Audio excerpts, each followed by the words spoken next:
The Little Prince by Antoine de Saint-Exupéry. Chapter 10. He found himself in the neighborhood of the asteroids 325, 326, 327, 328, 329, and 330. He began, therefore, by visiting them in order to add to his knowledge.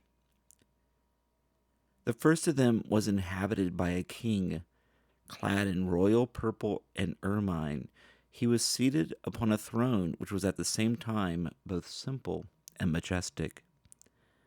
"Ah, here is a subject," exclaimed the king when he saw the little prince coming. And the little prince asked himself, how could he recognize me when he had never seen me before? He did not know how the world is simplified for kings. To them, all men are subjects. "Approach, so that I may see you better," said the king, who felt consumingly proud of being at last a king over somebody. The little prince looked everywhere to find a place to sit down, but the entire planet was crammed and obstructed by the king's magnificent ermine robe. So he remained standing upright, and, since he was tired, he yawned. "It is contrary to etiquette to yawn in the presence of a king," the monarch said to him. "I forbid you to do so." "I can't help it. I can't stop myself," replied the little prince, thoroughly embarrassed. "I have come on a long journey, and I have had no sleep." "Ah, then," the king said, "I order you to yawn. It is years since I have seen anyone yawning. Yawns, to me, are objects of curiosity. Come now, yawn again. It is an order." "That frightens me. I cannot any more," murmured the little prince, now completely abashed. "Hum, hum," replied the king. "Then I order you sometimes to yawn and sometimes to—" He sputtered a little and seemed vexed. For what the king fundamentally insisted upon was that his authority should be respected. He tolerated no disobedience.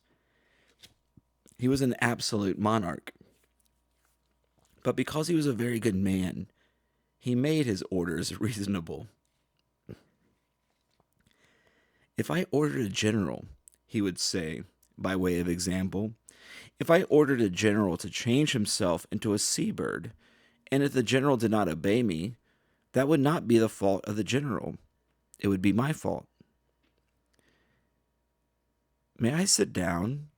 came now a timid inquiry from the little prince. "I order you to do so," the king answered him, and majestically gathered in a fold of his ermine mantle. But the little prince was wondering. The planet was tiny. Over what could this king really rule? "Sire," he said to him, "I beg that you will excuse my asking you a question." "I order you to ask me a question," the king hastened to assure him. "Sire, over what do you rule?" "Over everything," said the king, with magnificent simplicity. "Over everything?" The king made a gesture which took in his planet, the other planets, and all the stars. "Over all that?" asked the little prince. "Over all that," the king answered.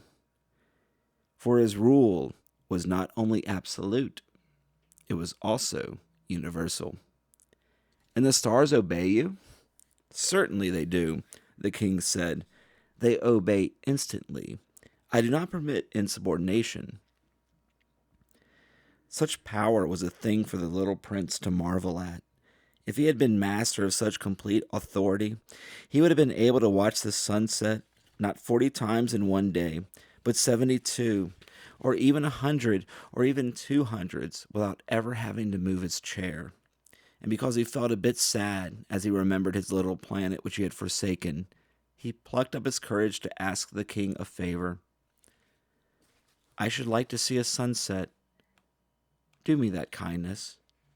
Order the sun to set." "If I ordered a general to fly from one flower to another like a butterfly, or to write a tragic drama, or to change himself into a seabird, and if the general did not carry out the order that he had received, which one of us would be in the wrong?" the king demanded. "The general or myself?" "You," said the little prince firmly. "Exactly. One must require from each one the duty which each one can perform," the king went on. "Accepted authority rests first of all on reason. If you ordered your people to go and throw themselves into the sea, they would rise up in revolution. I have the right to require obedience because my orders are reasonable." "Then my sunset?" the little prince reminded him, for he never forgot a question once he had asked it. "You shall have your sunset. I shall command it. But according to my science of government, I shall wait until conditions are reasonable." "When will that be?" inquired the little prince. "Hum, hum," replied the king, and before saying anything else, he consulted a bulky almanac. "Hum, hum. That will be that will be this evening, about 20 minutes to 8, and you will see how well I am obeyed."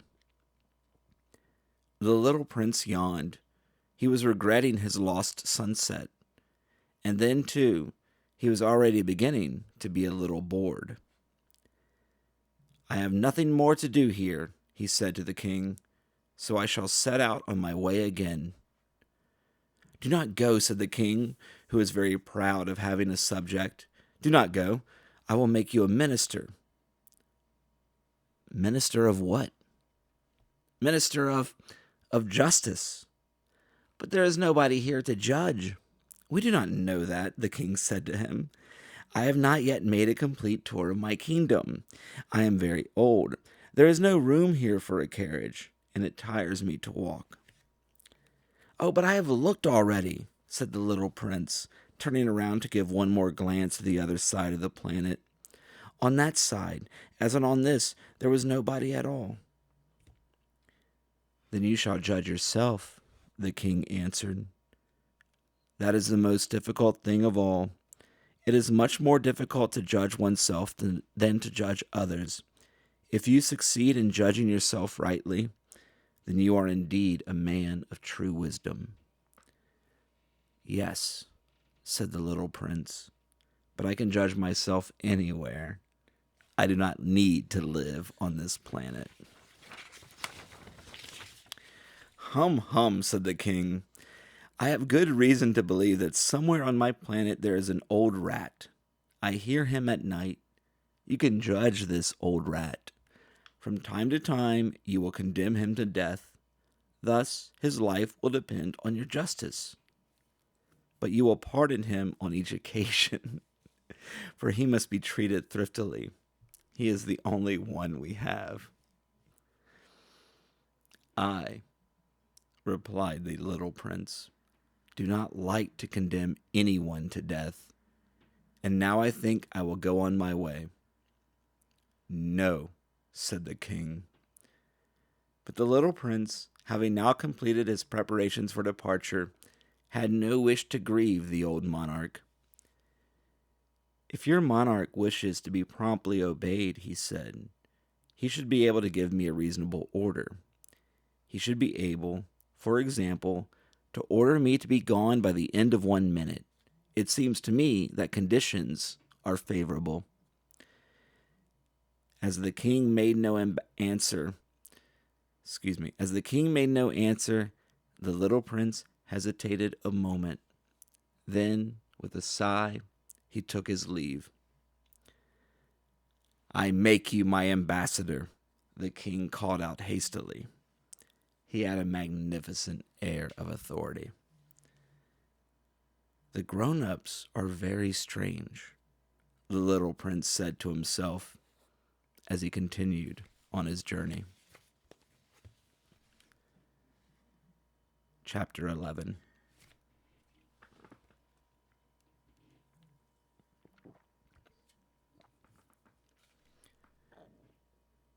The second planet was inhabited by a conceited man. Ah, I am about to receive a visit from an admirer, he exclaimed from afar when he first saw the little prince coming. For, to conceited men, all other men are admirers. Good morning, said the little prince. That is a queer hat you are wearing. It is a hat for salutes, the conceited man replied. It is to raise and salute when people acclaim me. Unfortunately, nobody at all ever passes this way. Yes, said the little prince, who did not understand what the conceited man was talking about.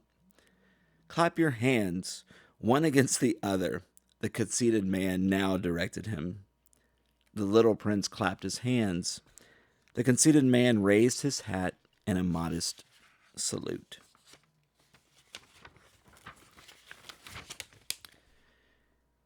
This is more entertaining than the visit to the king, the little prince said to himself, and he began again to clap his hands, one against the other. The conceited man again raised his hat in salute. After 5 minutes of this exercise, the little prince grew tired of the game's monotony. And what should one do to make the hat come down? He asked. But the conceited man did not hear him. Conceited people never hear anything but praise. Do you really admire me very much? He demanded of the little prince. What does that mean, admire? To admire means that you regard me as the handsomest, the best dressed, the richest, and the most intelligent man on this planet. But you are the only man on your planet.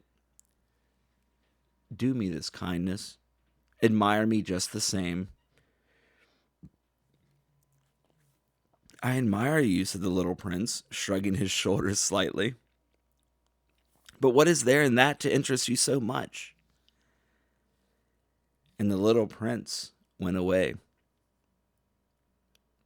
The grown-ups are certainly very odd, he said to himself as he continued on his journey.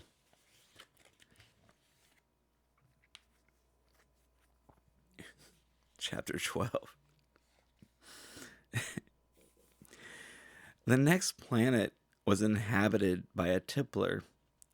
This was a very short visit, but it plunged the little prince into deep dejection. What are you doing there? He said to the tippler, whom he had found settled down in silence before a collection of empty bottles and also a collection of full bottles.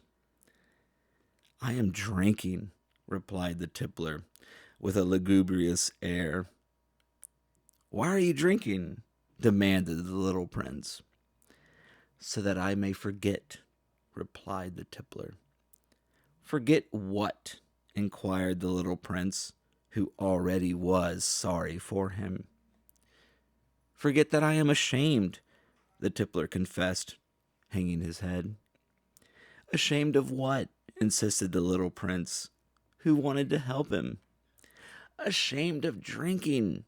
The tippler brought his speech to an end and shut himself up in an impregnable silence. And the little prince went away puzzled. The grown-ups are certainly very, very odd, he said to himself as he continued on his journey.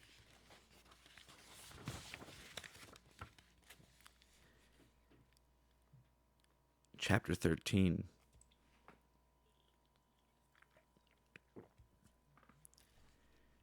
The fourth planet belonged to a businessman. This man was so much occupied that he did not even raise his head at the little prince's arrival. Good morning, the little prince said to him. Your cigarette has gone out. 3 and 2 make 5. 5 and 7 make 12. 12 and 3 make 15. Good morning. 15 and 7 make 22. 22 and 6 make 28. I haven't time to light it again. 26 and 5 make 31. Phew. Then that makes 501,622,731. 500 million what? Asked the little prince. Hey, are you still there? 501 million. I can't stop. I have so much to do. I am concerned with matters of consequence. I don't amuse myself with balderdash. 2 and 5 make 7. 501 million what? Repeated the little prince, who never in his life had let go of a question once he had asked it. The businessman raised his head. During the 54 years that I've inhabited this planet, I have been disturbed only 3 times.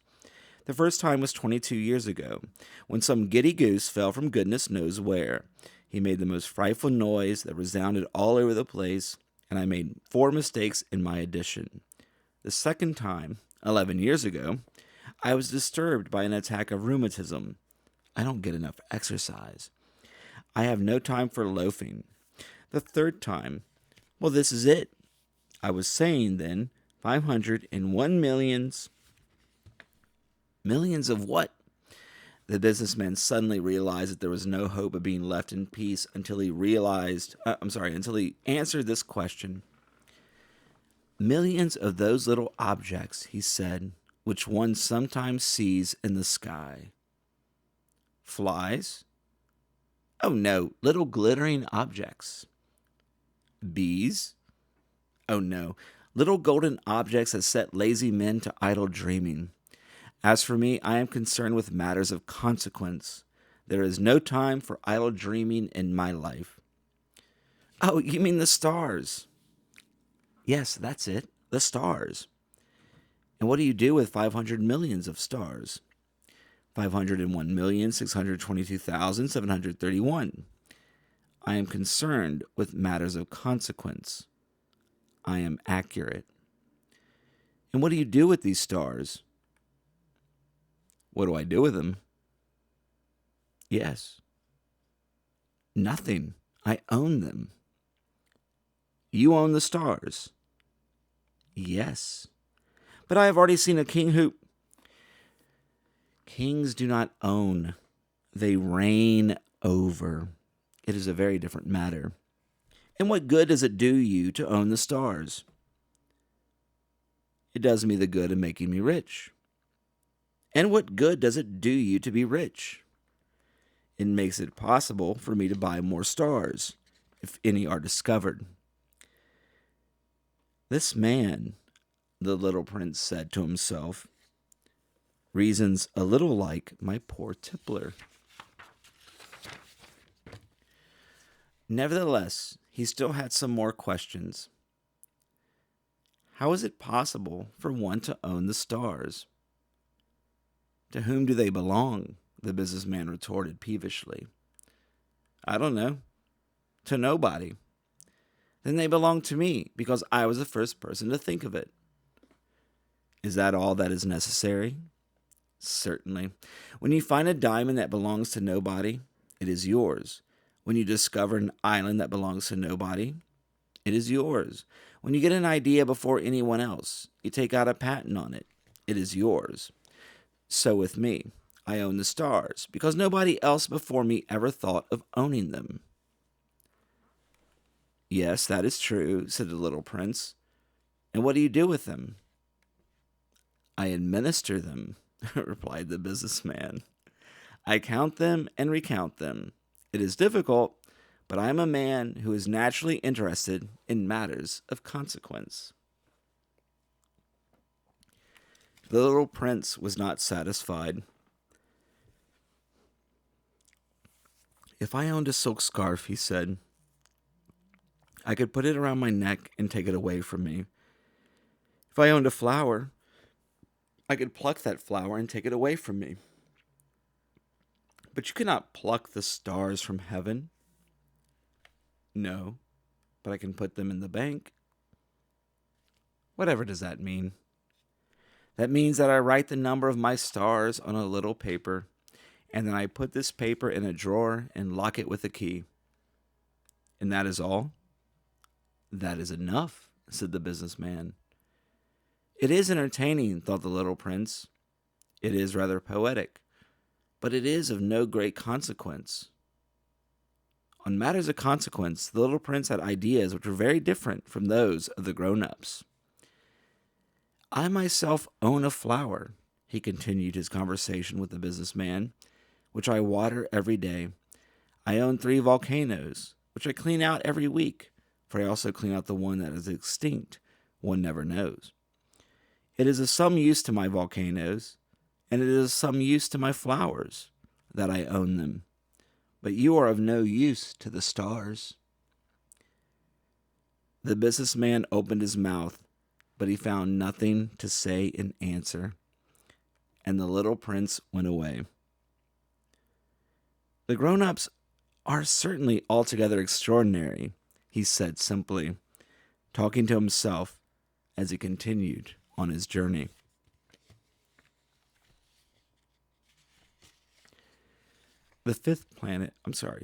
Chapter 14. The 5th planet was very strange. It was the smallest of all. There was just enough room on it for a street lamp and a lamplighter. The little prince was not able to reach any explanation of the use of a street lamp and a lamplighter somewhere in the heavens on a planet which had no people and not one house. But he said to himself, nevertheless, it may well be that this man is absurd, but he is not so absurd as the king, the conceited man, the businessman, and the tippler. For at least his work has some meaning. When he lights his street lamp, it is as if he brought one more star to life, or one flower. When he puts out his lamp, he sends the flower, or the star, to sleep. That is a beautiful occupation. And since it is beautiful, it is truly useful. When he arrived on the planet, he respectfully saluted the lamplighter. Good morning. Why have you just put out your lamp? Those are the orders, replied the lamplighter. Good morning. What are the orders? The orders are that I put out my lamp. Good evening. And he lighted his lamp again. But why have you just lighted it again? Those are the orders, replied the lamplighter. I do not understand, said the little prince. There is nothing to understand, said the lamplighter. Orders are orders. Good morning. And he put out his lamp. Then he mopped his forehead with a handkerchief decorated with red squares. I follow a terrible profession. In the old days, it was reasonable. I put the lamp out in the morning. In the evening, I lighted it again. I had the rest of the day for relaxation and the rest of the night for sleep. And the orders have been changed since that time? The orders have not been changed, said the lamplighter. That is the tragedy. From year to year, the planet has turned more rapidly, and the orders have not been changed. Then what? Asked the little prince. Then the planet now makes a complete turn every minute, and I no longer have a single second for repose. Once every minute, I have to light my lamp and put it out. That is very funny. A day lasts only 1 minute. Here where you live. It is not funny at all, said the lamplighter. While we have been talking together, a month has gone by. A month? Yes, a month, 30 minutes, 30 days, good evening. And he lighted his lamp again. As the little prince watched him, he felt that he loved this lamplighter who was so faithful to his orders. He remembered the sunsets which he himself had gone to seek in other days merely by pulling up his chair, and he wanted to help his friend. You know, he said, I can tell you a way you can rest whenever you want to. I always want to rest, said the lamplighter. For it is possible for a man to be faithful and lazy at the same time. The little prince went on with his explanation. Your planet is so small that 3 strides will take you all the way around it. To be always in the sunshine, you need only walk along rather slowly. When you want to rest, you will walk, and the day will last as long as you like. That doesn't do me much good, said the lamplighter. The one thing I love in life is to sleep. Then you're unlucky, said the little prince. I am unlucky, said the lamplighter. Good morning. And he put out his lamp. That man, said the little prince to himself as he continued farther on his journey, that man would be scorned by all the others, by the king, by the conceited man, by the tippler, by the businessman. Nevertheless, he is the only one of them all who does not seem to be ridiculous. Perhaps that is because he is thinking of something else besides himself. He breathed a sigh of regret and said to himself again, that man is the only one of them all whom I could have made my friend, but his planet is indeed too small. There is no room on it for 2 people. What the little prince did not dare confess was that he was sorry most of all to leave this planet, because it was blessed every day with 1,440 sunsets.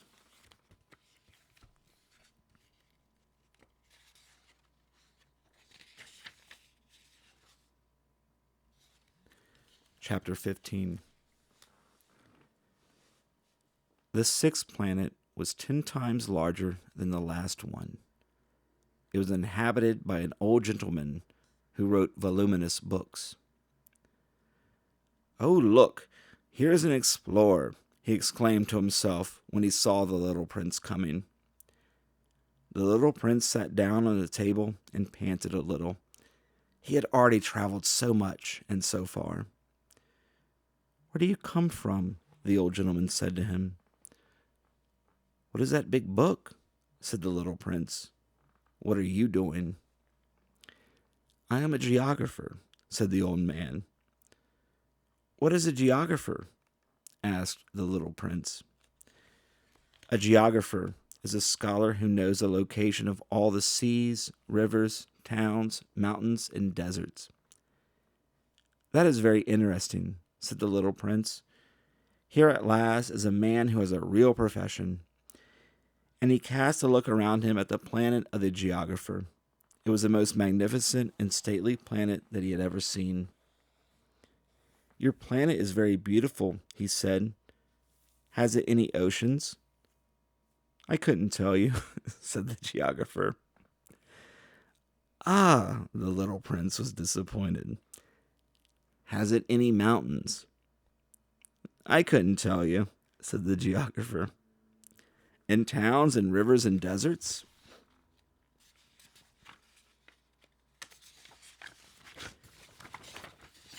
I couldn't tell you that either. But you're a geographer. Exactly, the geographer said. But I am not an explorer. I haven't a single explorer on my planet. It is not the geographer who goes out to count the towns, the rivers, the mountains, the seas, the oceans, and the deserts. The geographer is much too important to go loafing about. He does not leave his desk, but he receives the explorers in his study. He asks them questions, and he notes down what they recall of their travels. And if the recollections of any one among them seem interesting to him, the geographer orders an inquiry into that explorer's moral character. Why is that? Because an explorer who told lies would bring disaster on the books of the geographer. So would an explorer who drank too much. Why is that? Asked the little prince. Because intoxicated men see double.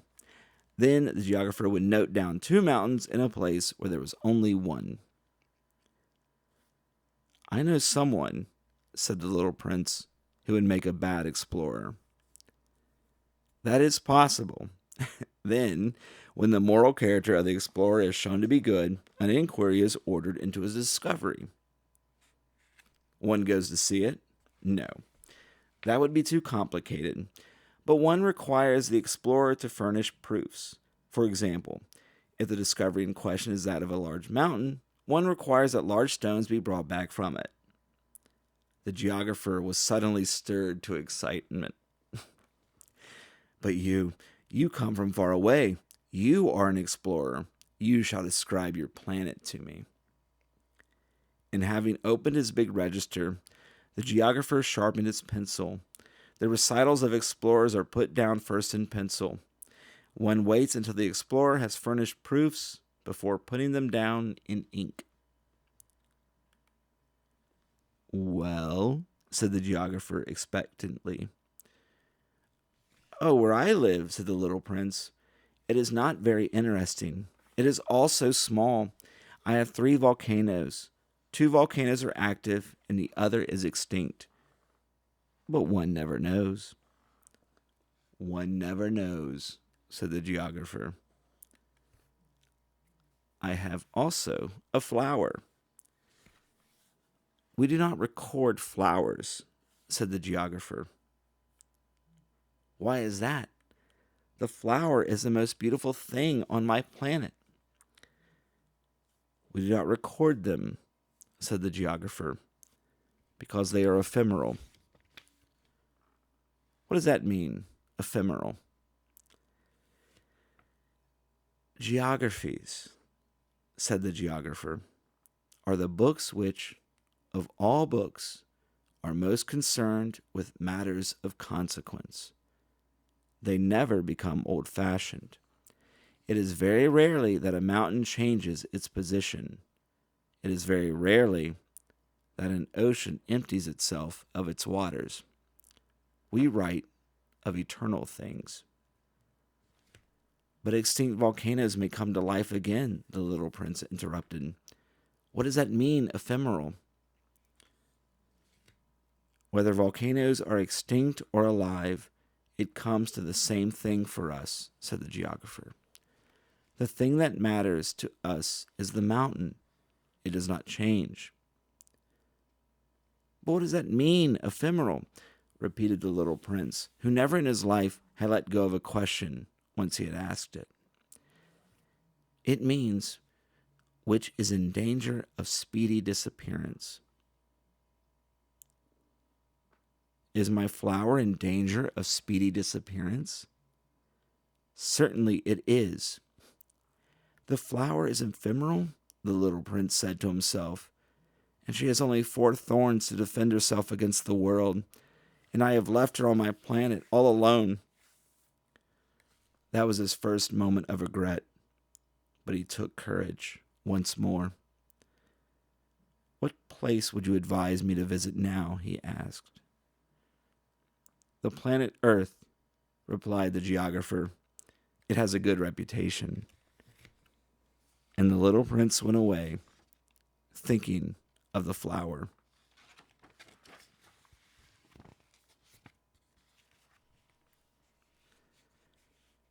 Chapter 16. So then the 7th planet was the Earth. The Earth is just not an ordinary planet. One can count there 111 kings, 7,000 geographers, 900,000 businessmen, 7,500,000 tipplers, 311 million conceited men. That is to say, about 2 billion grown-ups. To give you an idea of the size of the Earth, I will tell you that before the invention of electricity, it was necessary to maintain over the whole of the 6 continents a veritable army of 511 lamplighters for the street lamps. Seen from a slight distance, that would make a splendid spectacle. The movement of this army would be regulated like those of the ballet and the opera. First would come the turn of the lamplighters in New Zealand and Australia. Having set their lamps alight, these would go off to sleep. Next, the lamplighters of China and Siberia would enter for their steps in the dance, and then they too would be waved back into the wings. After that would come the turn of the lamplighters of Russia and the Indies, then those of Africa and Europe, then those of South America, then those of South America, then those of North America. And never would they make a mistake in the order of their entry upon the stage. It would be magnificent. Only the man who was in charge of the single lamp at the North Pole and his colleague who was responsible for the single lamp at the South Pole, only these two would live free from toil and care. They would be busy twice a year.